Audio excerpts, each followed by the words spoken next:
Oi? Tem alguém aí?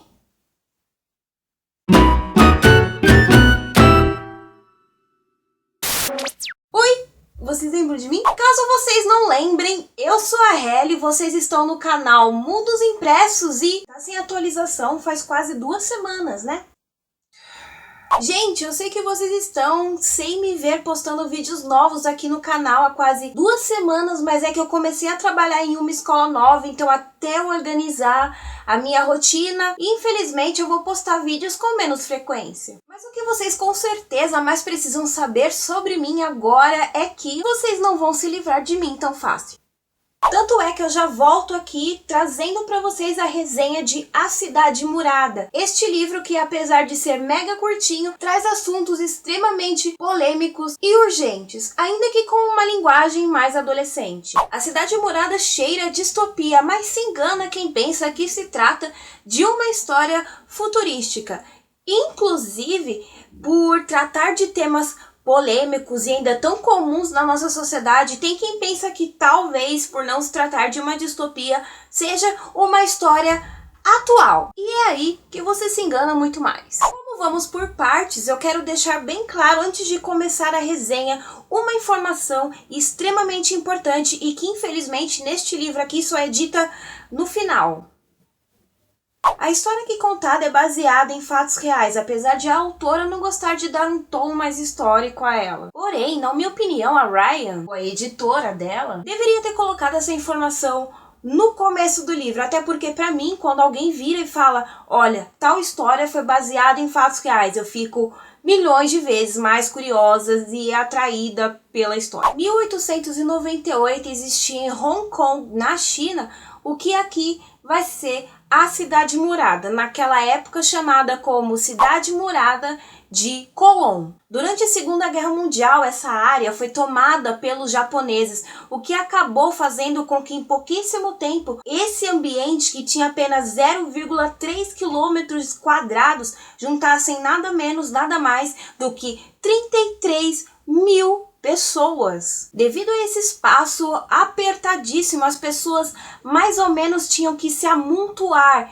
umas em cima das outras, o que acabou ocasionando uma espécie de favela vertical. Por isso que vocês conseguem ver tantos prédios de alturas distintas, mas que ainda cercavam todo aquele ambiente, fazendo com que o nome dela, Cidade Murada, se originasse exatamente disso, do jeito com que os prédios envolviam tanto essa área, que fazia com que até o sol não pudesse penetrar por entre as ruas, as vielas ou qualquer espacinho que ali tivesse. Como o ambiente faz a comunidade, como já diziam os meus amados autores do naturalismo, este ambiente propenso acabou atraindo traficantes, máfias e demais pessoas que tinham intenções ilegais para a área, o que acabou ocasionando em uma busca, em um tráfico de drogas imenso, que também ocasionava em assassinatos, em roubos e até mesmo prostituição, porque eles costumavam sequestrar ou comprar meninas para levarem para os bordéis que haviam dentro dessa cidade murada e as obrigavam a se prostituir para manter o negócio deles funcionando. Apesar da visível barbárie que choca qualquer pessoa, todo esse pandemônio só acabou em 1993 e a coisa estava tão feia que o governo chinês levou um ano inteiro para conseguir tirar todo mundo desse lugar. E acontece que depois essa cidade foi implodida, foi destruída, ou como vocês quiserem chamar, e hoje se tornou um parque. Lembra até um pouco a questão do Carandiru, né, que foi destruído e hoje em dia é um parque. Foi então em uma visita a esse parque que a autora Ryan, que escreveu a obra, acabou se inspirando. Por isso que eu digo que não é uma distopia, apesar de cheirar como uma, mas também não é uma história atual. É como se a Ryan, através deste livro aqui, levasse o leitor para o passado, com esse teor histórico que ela tenta tanto negar, pra gente saber justamente o que acontecia dentro dessa cidade murada. Só com isso você já consegue perceber que esse livro não é nada leve, né? Só que apesar de certo cuidado com as palavras que eu consigo notar na autora, ela visualmente não tenta esconder nada da gente. Ela realmente quer mostrar tudo o que acontecia lá dentro. Então no livro a gente vai encontrar o bordel com meninas sequestradas, meninas compradas, a gente vai encontrar assassinatos, tráfico de drogas e uma máfia conhecida como a Irmandade, que é basicamente o governo dali de dentro. Ela comanda tudo e todos que estão dentro da cidade murada. A história começa com a personagem Ling, que todo o tempo está vestida como um garoto. Isso porque há alguns anos, quando sua irmã foi comprada pelo chefe dessa máfia, ela decidiu entrar na cidade murada para proteger a sua irmã. Porém, sabendo que com uma garota ela não ia durar tipo nem 5 minutos, ela acabou cortando o cabelo e se vestindo como um guri, no maior estilo Mulan, para poder enfrentar todos esses inimigos. Além da Jin, a gente acaba conhecendo o Dai, que também é um garoto que está dentro da cidade murada por um propósito. Só que ao contrário da Jin, a gente não sabe por que ele está lá dentro. E o motivo de ele estar ali a gente só vai descobrindo no decorrer da narrativa, porque até então é um super segredo. De certa maneira, então, a história entre essas personagens acabam se unindo.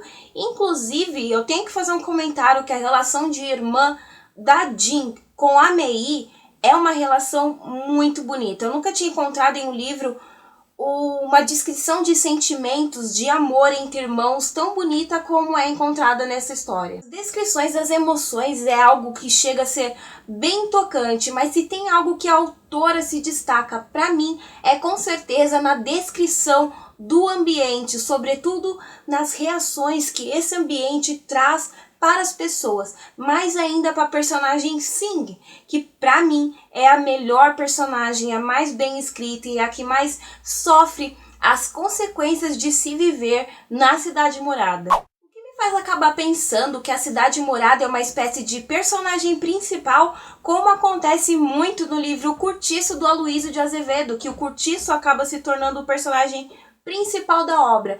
Isso porque a cidade murada, no decorrer da narrativa, a descrição é tão bem feita que é como se ela estivesse viva, como se não fossem os personagens que a conduzissem, mas como se ela conduzisse os personagens, entende? Então eu bato muitas palmas para essa descrição propriamente dita, porque é sensacional. Porém, apesar de trazer temáticas que eu gosto muito e ter aquele cheiro de distopia que me deixa louca, o livro com certeza não é um dos meus favoritos. Porque eu sinto que tem algo que falta nele, sabe? Algo que acabou se intensificando quando a autora, de certa maneira, forçou um romance que não era necessário, que em certas partes do livro, principalmente no final, vai ficando muito mais decorrente, parece que ela tá socando um romance ali que não era necessário.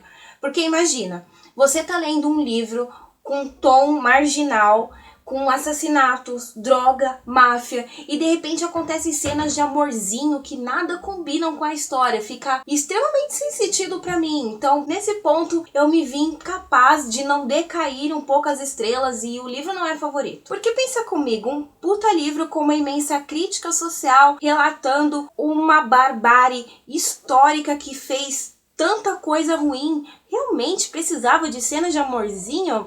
Acho que não.